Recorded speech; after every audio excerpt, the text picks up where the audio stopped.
The Great Hall of the Galactic Council buzzed with worried voices. Representatives from 100 worlds sat in floating chairs that glowed with different colors. At the center of it all, Council Prime Vextar stood tall on 6 legs, his purple skin shimmering under the bright lights. "The humans are moving too fast," Vextar announced to the crowd. His voice echoed through the massive room. 50 years ago, they barely had nuclear power. Now they are building quantum computers and talking about traveling to other stars. Green-skinned delegate from the Outer Rim raised her hand. Maybe they found some old alien technology? No. Vextar shook his head. Our sensors show no trace of foreign tech. They are doing this themselves. In just 50 Earth years, they jumped ahead by what should have taken them 500 years. Murmurs filled the hall. The Galactic Council had been watching over this, part of space for thousands of years. They had seen many young races rise and fall, but none had ever moved this fast. "What do you suggest we do?" asked another delegate. Vextar's 4 eyes glowed brighter. "We send our best scouts. We need to know how they are doing this. If humans keep growing at this speed, they might become dangerous to all of us." 3 days later, 3 ships left the council station. Each ship was small and black, invisible to most scanners. Inside were the Zephyrians, the galaxy's best spies. They could change their shape to look like any creature. Their technology could make them completely invisible. The first ship carried Team Alpha.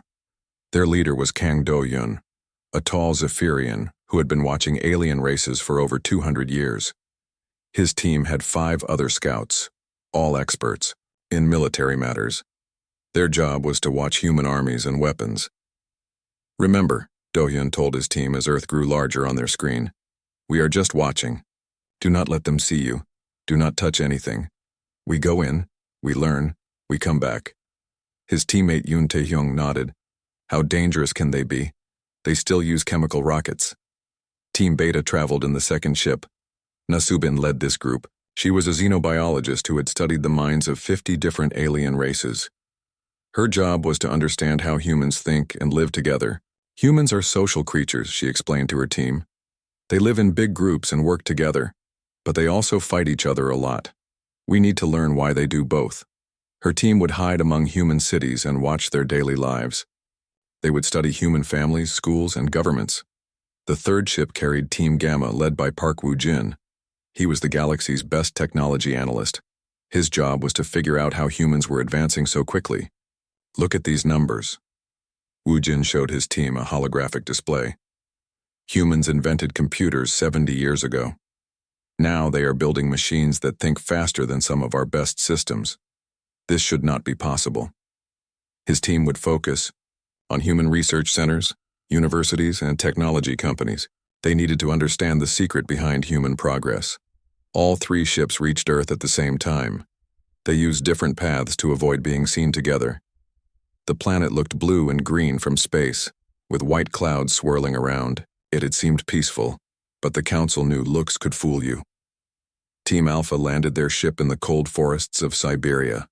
The trees were tall and the snow was deep, perfect for hiding. Do-hyun and his team set up their base underground using Zephyrian technology to create a hidden command center. "The nearest human military base is 50 kilometers south," reported Yoon Tae-hyung. "They test new weapons there." "Good," Do-hyun said. "We start watching tomorrow. Remember, full stealth mode at all times." Team Beta chose the Amazon rainforest for their base. The thick jungle would hide their ship well. Nasubin looked at the green canopy above and smiled. "Humans rarely come this deep into the forest," she said. "We can study the ones who live nearby and slowly move closer to their big cities." Her team began setting up sensors that would record human behavior from a distance. They would learn human languages and customs before making contact. Team Gamma picked the Sahara Desert in Africa. The empty sand stretched for hundreds of kilometers. Park Woo-jin liked the isolation. "From here we can tap into human communication networks," he explained. "We can watch their internet, their phone calls, their computer systems, all without them knowing we are here." His team began building equipment to listen to human digital communications. They would study human technology from the inside. For the first month, everything went according to plan. The three teams worked separately, sending reports back to the Galactic Council. They learned human languages quickly and began to understand basic human behavior.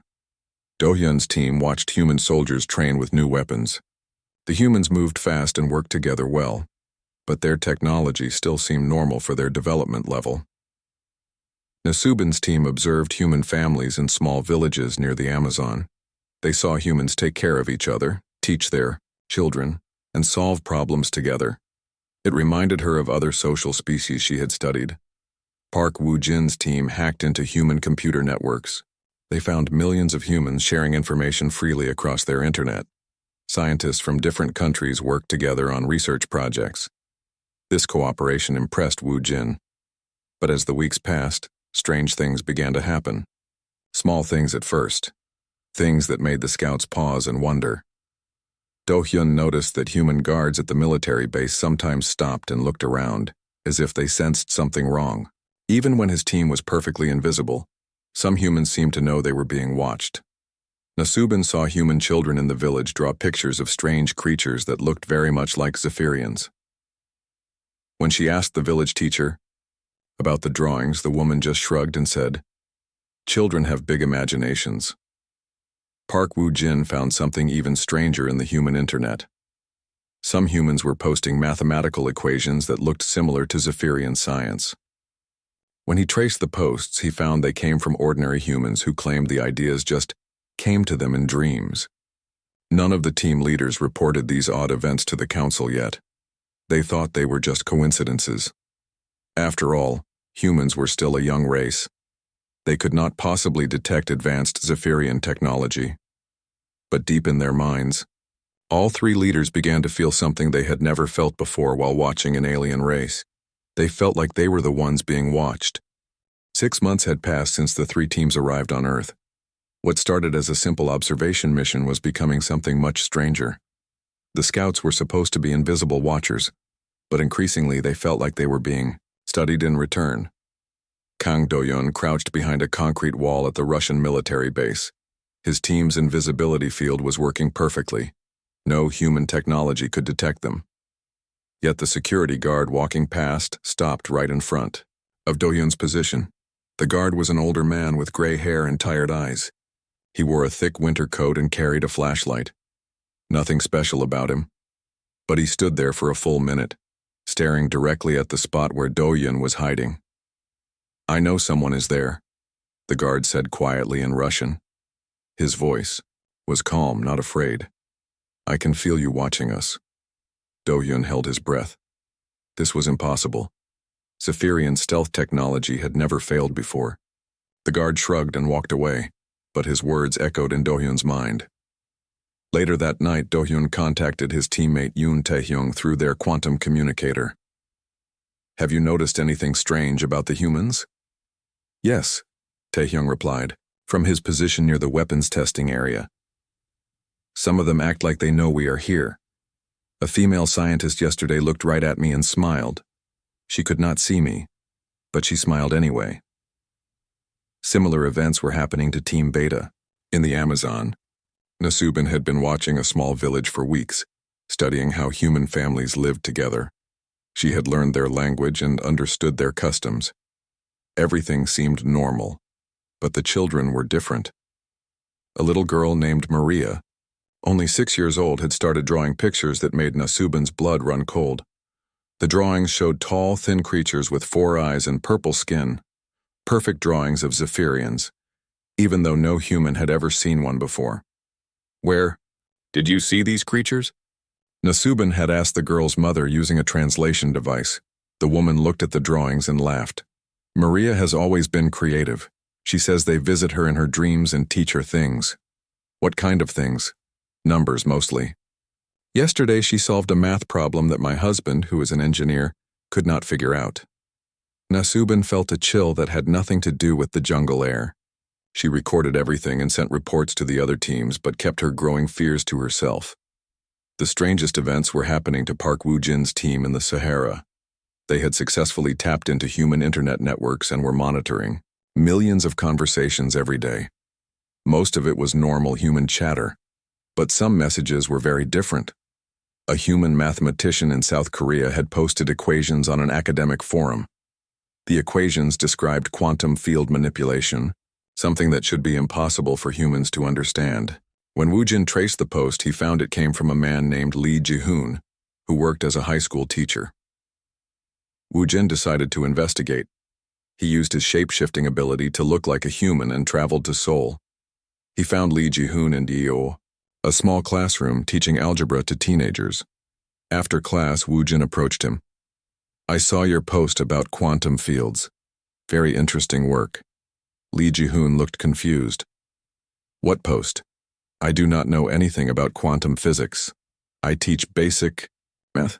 Woojin showed him a printout of the equations. Lee Ji-hoon stared at the paper, his eyes growing wide. I think I wrote this," he said slowly. "But I do not remember writing it.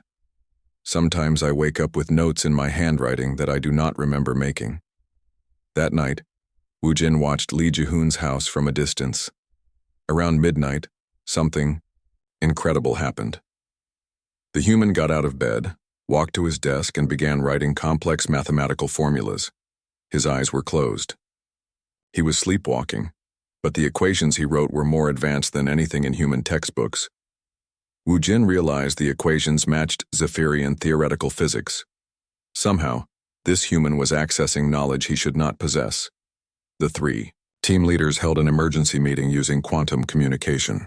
They shared their experiences and tried to make sense of what was happening. "The humans are changing," Dohyun reported. "Some of them seem to sense our presence even through our best stealth technology." "It is worse than that," Nasubin added. "The children in my area are drawing pictures of our people and solving mathematical problems beyond their education level." Woojin's report was the most disturbing. "I have found dozens of humans posting advanced scientific concepts on their internet. When I question them, they have no memory of learning this information. They claim it comes to them in dreams." "Dreams?" Dohyun asked. "What kind of dreams?" "They describe meeting tall, purple beings who teach them things, beings that sound exactly like us." The three leaders sat in silence, each in their hidden bases thousands of kilometers apart. Finally, Nasubin spoke. "What if our presence here is affecting them somehow? What if just by being near humans we are transferring knowledge to them?" "Impossible," Dohyun said. "We have observed hundreds of species. Nothing like this has ever happened before." But even as he said it, Dohyun was not sure. Something about Earth felt different. Something about humans felt different. The strangeness continued to grow. Human artists began painting pictures of alien worlds they had never seen. Human musicians composed songs that used Zephyrian tonal patterns. Human inventors built devices based on principles they claimed came to them in sudden flashes of inspiration. And the scouts themselves began to change too. Yoon Tae-hyung found himself feeling emotions he had never experienced before. Watching human soldiers say goodbye to their families before dangerous missions made something twist in his chest. Zephyrians did not usually feel empathy for other species. Nasubin started having dreams about being human. She dreamed of human childhood, memories that were not her own. She dreamed of human emotions like love and grief and hope. Park Woojin discovered he was thinking in human language patterns even when alone. Human concepts of creativity and imagination were becoming part of his thought process. The three leaders tried to ignore these changes and focus on their mission, but they could no longer deny that something unprecedented was happening on Earth. The final straw came when Yoon Tae-hyung missed his scheduled check-in. Dohyun searched for him and found his teammates sitting on a hill overlooking the military base, staring at the stars. "Tae-hyung, what are you doing? You missed your report." Tae-hyung looked at his leader with eyes that seemed different somehow, more alive, more aware. "Have you ever wondered what it would be like to belong somewhere?" Tae-hyung asked. "To have a home that means something to you?" "We are Zephyrians," Dohyun replied. "We do not think about such things." "But I am thinking about it," Tae-hyung said. "Ever since we arrived here, I have been thinking about things I never thought about before. Human things." That night, Do-hyun sent his first worried report back to the Galactic Council, but by morning, Yoon Tae-hyung was gone. His equipment was still there, his communicator still active, but Tae-hyung himself had vanished without a trace. The mission was no longer just about watching humans, it was about survival. The disappearance of Yoon Tae-hyung sent shockwaves through all three teams. For the first time in Galactic Council history, a Zephyrian scout had vanished without a trace while on mission. Do-hyun searched everywhere, but found no body, no signs of struggle, no clues at all. Council Prime Vextar's response came through quantum communication within hours. His 4 eyes blazed with concern on the holographic display. "Find him," Vextar ordered. "Search every human settlement if you must. One of our people does not just disappear." But Do-hyun had bigger problems than explaining a missing scout. The remaining members of his team were acting strangely too. They spoke differently, moved differently, even thought differently than when they first arrived on Earth. His teammate Kim Dae-won had started referring to the Russian soldiers not as subjects or targets, but as people. During their last mission briefing, Dae-won had suggested they warn the humans about a dangerous weapons test instead of just observing it. "They could get hurt," Dae-won had said. "We should help them." "We are observers," Do-hyun reminded him firmly. "We do not interfere." But deep down, Do-hyun felt the same strange pull his teammate described.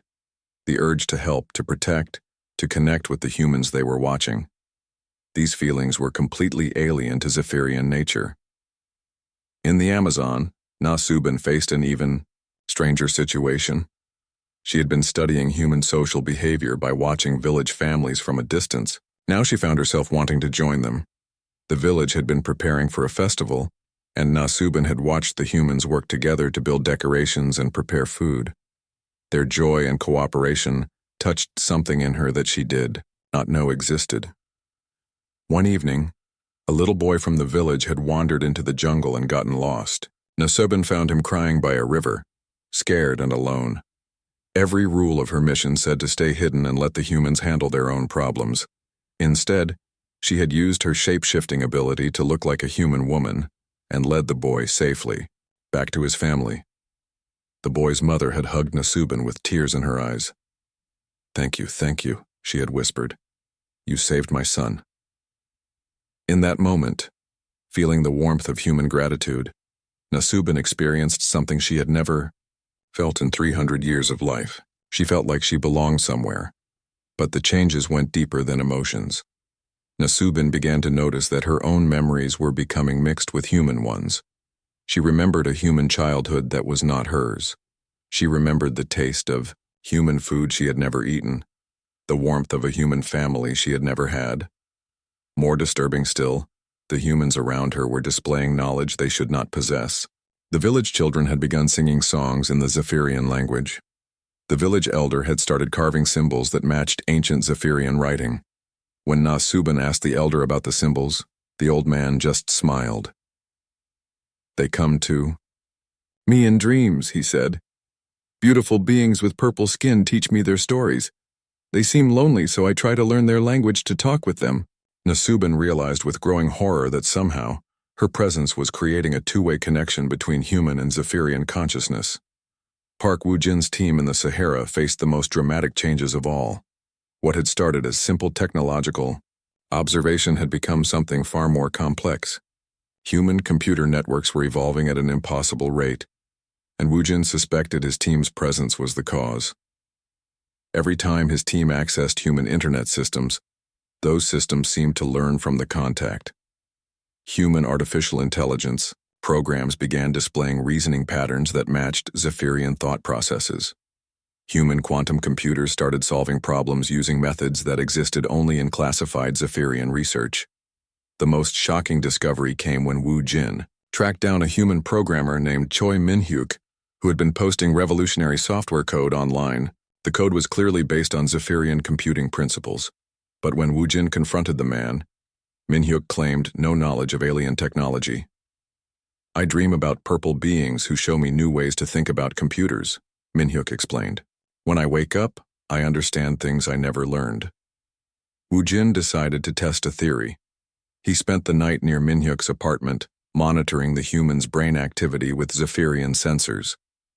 What he discovered defied everything he knew about consciousness and reality. During deep sleep, Minhyuk's brain patterns synchronized with Woojin's own neural activity. The two minds were somehow connecting across space, sharing memories and knowledge without any physical contact. Even worse, the connection was changing both of them. Woojin found himself dreaming human dreams, experiencing human emotions, thinking about human concepts like art and music and love. Meanwhile, Minhyuk was absorbing centuries of Zephyrian scientific knowledge. The pattern was repeating across all three teams. Everywhere the Zephyrian scouts went, humans in the area began displaying impossible knowledge and abilities. And the scouts themselves were becoming more human-like with each passing day. Do-hyun's remaining team members had started referring to Earth as home instead of the mission site. They spoke about human culture with genuine affection and criticized Zephyrian customs they had once accepted without question. Nasubin caught herself thinking in human emotional terms instead of logical Zephyrian analysis. She worried about the village children's futures, felt joy at their successes, and experienced grief when the village's oldest resident passed away. Park Woojin realized he was no longer just studying human technology. He was beginning to think like a human inventor, coming up with creative solutions to problems instead of just following logical procedures. The three team leaders held another emergency meeting, this time with growing desperation in their voices. "We need to leave," Do-hyun said bluntly. "Something about this planet is changing us. If we stay much longer, we might lose ourselves completely." "But what about the mission?" Nasubin asked. "The Council needs to know what humans are capable of." "We already know," Woojin replied grimly. "They are capable of absorbing knowledge from other species just by being near them, and we are capable of becoming more like them than we ever imagined." Before they could make a decision about evacuation, disaster struck. 2 more scouts disappeared in the same day. Nasubin's teammate went missing during a routine observation of the village school. Her equipment was found abandoned in the jungle, but she was nowhere to be seen. Park Woojin lost one of his technical specialists, who had been monitoring human communication satellites. The scout simply vanished while on duty, leaving no trace behind. The remaining scouts were now outnumbered by their missing teammates. Whatever was happening to their people, it was accelerating. Do-hyun made the decision to break protocol. He sent an urgent message directly to Council Prime Vextar, bypassing normal communication channels. "The humans are not just advancing technologically," his message warned. "They are somehow absorbing knowledge and consciousness from other species. Our scouts are not dead or captured. They are being changed into something else. Something that might not be Zephyrian anymore. We are losing our people one by one. But they are not fighting us or hunting us. They are welcoming us. They are making us part of them. Send no more scouts, send no rescue mission. We may already be too far gone to save." But it was too late for warnings. The next morning, Park Woojin discovered that he could no longer remember his birth name in the Zephyrian language. He could only think of himself by the human name he had used while infiltrating their society. The web was tightening around them. All an escape was becoming impossible. Something fundamental was changing on Earth, and the Zephyrian scouts were becoming part of it whether they wanted to or not. Council Prime Vextar paced the length of his private chamber, his 4 eyes dim with worry. The reports from Earth had stopped coming. 3 full teams of elite Zephyrian scouts, 15 of the galaxy's best agents, had vanished without explanation. "Prepare the rescue fleet," he ordered his aide. "I want our best ships and our most experienced warriors. Whatever the humans have done to our people, we will find out." Admiral Kexmore received the assignment with grim determination. He was old even by Zephyrian standards, having served the Council for over 500 years. He had seen wars between star systems and the rise and fall of entire civilizations. But he had never seen anything like this. His rescue fleet consisted of 12 ships carrying 200 soldiers and scientists. They approached Earth with weapons ready and shields, raised expecting to fight a technologically advanced enemy. What they found instead was complete silence. Scan for Zephyrian life signs, Kexmore ordered his sensor operator. Sir, I am detecting faint traces of Zephyrian DNA in 3 locations on the planet's surface. But the readings are strange. Strange how? The genetic patterns are mixed with something else. Something that registers as human DNA, but the combination should be impossible. Kexmore felt a chill run through his body. Land us near the strongest readings. The fleet touched down in a field outside Moscow, not far from where Team Alpha had established their base. Kexmore led a team of 50 soldiers toward the abandoned Zephyrian facility, their weapons ready for anything. They found the underground, base intact but empty. Equipment was still running, communications were still active, but there were no signs of the scouts who had built it. "Admiral," called out one of his soldiers. "You need to see this." The soldier led Kexmore to a computer, terminal displaying the base's final logs. The entries painted a disturbing picture of gradual change and growing confusion among the scout team. Doyun's final entry was only 3 days old. "I can barely remember why we came here anymore. The humans have welcomed us not as invaders or observers, but as family. Some of my team have chosen to join human communities. I think I understand now why we cannot leave. We are not prisoners. We are home." "This makes no sense," Kexmore muttered. "Zephyrians do not think about home or family with other species." His investigation was interrupted by an unexpected visitor. A human woman approached the Zephyrian soldiers with her hands raised in a peaceful gesture. She appeared to be in her 30s with dark hair and kind eyes. "You must be looking for your friends," she said in perfect Zephyrian, a language no human should know. Kexmore raised his weapon. "Who are you? How do you know our language?" The woman smiled sadly. "My name is Dr. Han Jisoo. I am a neuroscientist at Moscow University, and I know your language because one of your scouts taught it to me. Not intentionally, but through a process we are only beginning to understand." "Where are our people?" Kexmore demanded. "They are safe," Jisoo replied. "But they are no longer the same beings who came to Earth 8 months ago. Just as I am no longer the same human I was before they arrived." She gestured for the Zephyrians to follow her. Against his better judgment, Kexmore agreed to listen to what this human had to say. Jisoo led them to her laboratory at the university. The building was filled with equipment that seemed to blend human and Zephyrian technology in ways that should have been impossible. "Earth exists at a unique point in space," Jisoo explained as she activated holographic displays. "Our planet sits at the intersection of several quantum field lines that run through the galaxy. These fields have a very special property. The hologram showed Earth surrounded by swirling energy patterns that extended far into space. When 2 intelligent species come into close contact here, their consciousness begins to merge at the quantum level. It is not violent or harmful. It is like 2 rivers flowing together to create something new." Kexmore stared at the display. "You are saying our scouts have been absorbed by humans?" "Not absorbed," Jisoo corrected. "Joined. Your people have shared their knowledge and abilities with us, and we have shared our emotions and creativity with them. Both species become something greater than they were alone."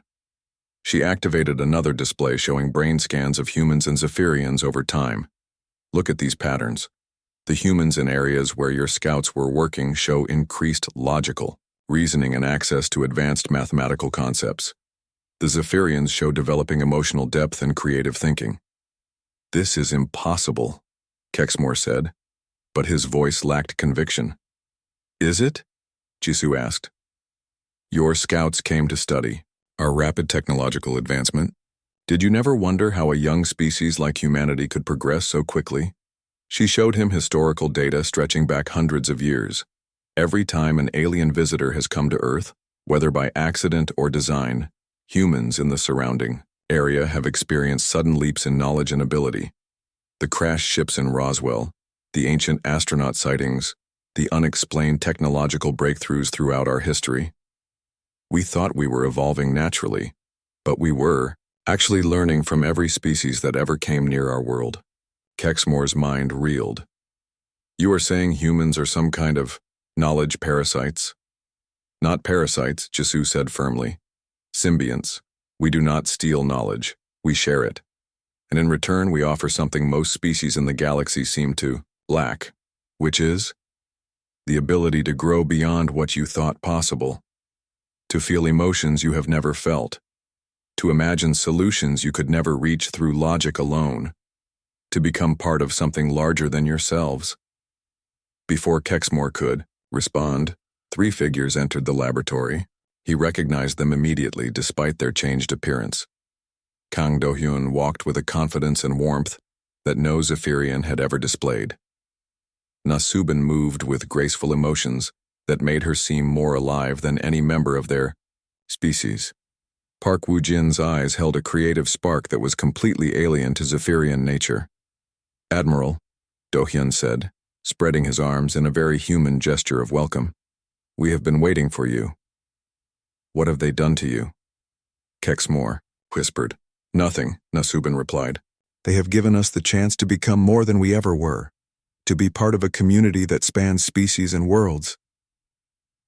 "Your mission was to observe humans," Kexmore reminded them, "not to join them."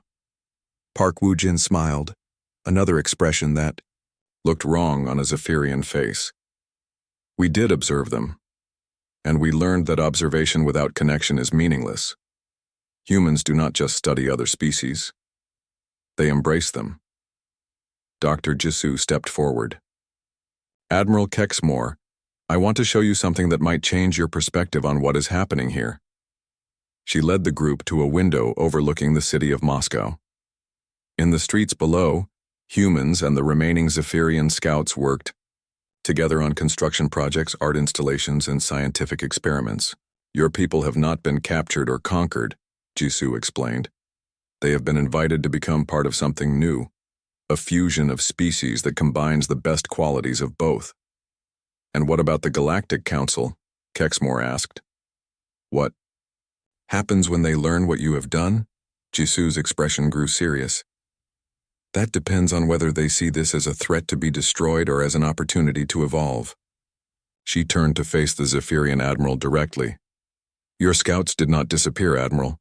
They chose to stay and help build a bridge between our peoples. The question now is whether you will try to destroy that bridge, or whether you will help us extend it to the rest of the galaxy." Kexmore looked at his former scouts, then at the human scientist, then at the scene of cooperation outside the window. For the first time in 500 years of military service, he did not know what to do. Admiral Kexmore stood at the window for a long time, watching humans and Zephyrians work together in the streets below. His mind, trained by 5 centuries of military logic, struggled to process what he was seeing. A human child ran up to one of his former scouts and hugged the tall purple figure like an old friend. The Zephyrian, who should have remained distant and professional, knelt down and spoke gently to the child in perfect human language. "This is not natural," Kexmore said. Finally, "Natural according to whom?" Dr. Hanjisu asked. "Every species in the galaxy defines normal based on their own limited experience. What if normal is actually much bigger than any of us imagined?" Kang Do-hyun stepped closer to his former commander. "Admiral, I know this is difficult to understand, but I need you to feel something that I could never feel before coming here." "Feel what?" "Hope." The word hung in the air between them. Zephyrians had never developed concepts like hope or dreams or aspiration. They lived, they worked, they died. That was the natural order. "Hope for what?" Kexmore asked, though something inside him already knew the answer. "Hope that we can become something better than we were," Na-Subin said. "Hope that the galaxy does not have to be divided into separate species who barely understand each other. Hope that we can build something together that none of us could build alone." Dr. Jisoo activated another holographic display. This one showed a map of the galaxy with hundreds of glowing dots scattered across thousands of star systems. "We have been studying this phenomenon for months," she explained. "Earth is not the only world where this quantum consciousness field exists. There are dozens of planets throughout the galaxy with the same properties." She highlighted several of the dots. "These worlds have been sites of unexplained evolutionary leaps, sudden technological advances, and mysterious disappearances of exploration teams, just like Earth." Park Woo-jin pointed to one cluster of systems near the galactic core. The Andromedan Collective sent a science mission to study one of these worlds 50 years ago. The entire team vanished. Sound familiar? You are saying this has happened before? Kexmore asked. We are saying this is supposed to happen, Jisoo replied. These worlds are not accidents. They are part of the galaxy's natural evolution. They are places where different species can come together and become something new. She showed him data from Earth's history. Humans have been unconsciously collecting knowledge and abilities from